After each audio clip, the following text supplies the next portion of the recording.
Good morning সবাইকে। আজকে বৃহস্পতিবার 28শে নভেম্বর। দেখো শীত পড়তেই রিকের ব্লেজার পরা শুরু হয়ে গেছে। অতটা শীত নেই, কিন্তু ওদের আলাদাই স্টাইল হয় নাকি ব্লেজার পরে স্কুলে গেলে।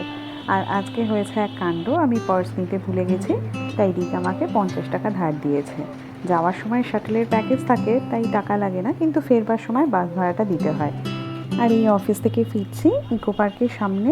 দেখো এখন থেকেই কেমন ভিড় হতে শুরু করেছে। ডিসেম্বর মাসে আর বাসে ওঠা যাবে না। আর আজকে যাওয়া আসা দুদিকেই বাসের জানলার ধার পেয়েছি। ফিরে এসেছি বাড়ি, আর ঢুকতেই দেখি এক ভ্যান গাছ নিয়ে একজন এসছে। কি সুন্দর সুন্দর চন্দ্রমল্লিকার চারাগুলো এনেছে। 200 টাকা করে দাম বলছে, দেখি কততে দেয়। আর এই গোলাপের কি দাম? 200। আর শিউলি নেবো না, শিউলি বড় জায়গায় হলে হয়।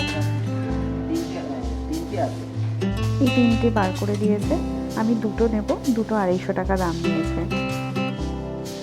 এই দুটোই নিয়েছি, তবে এখন মনে হচ্ছে হলুদটা নিয়ে নিলেও ভালো হতো।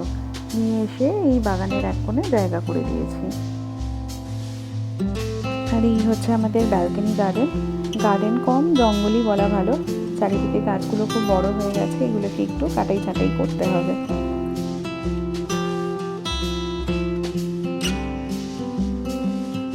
রিকের বাবাই মূলত এগুলোকে মেনটেন করে। ওর বাবার যদিও আগে গাছের নেশা অত ছিল না, কিন্তু কোভিডের সময়, যে সময়টা অনেকদিন বাড়িতে ছিল, তখন থেকেই গাছের নেশা হয়ে গেছে।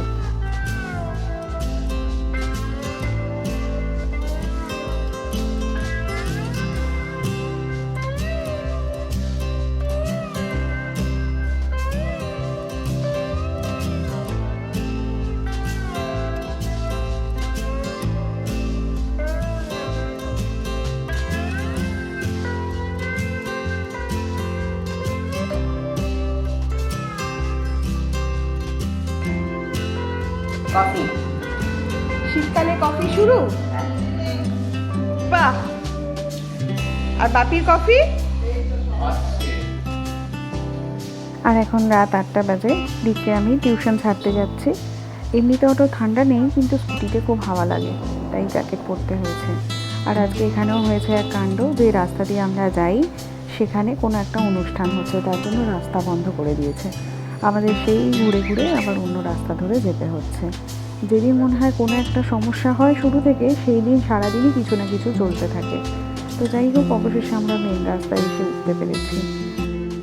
ভেবেছিলাম রিককে ছেড়ে দিয়ে চলে যাব, ওর বাবা এসে নিয়ে যাবে, কিন্তু বাকি বন্ধুর মারা যে বসে আছে, তাতে আমি আর আড্ডার লোক সামলাতে না পেরে নিজেও বসে গেছি। এই যে চলছে আমাদের আড্ডা, আর পাশেই একটা ফুচকার দোকান, ওখানে চুরমুর বানাতে বলে এসেছি। এই ব্লগটা তাহলে এইখানেই শেষ করছি, দেখা হবে পরের কোনো একটা ব্লগে।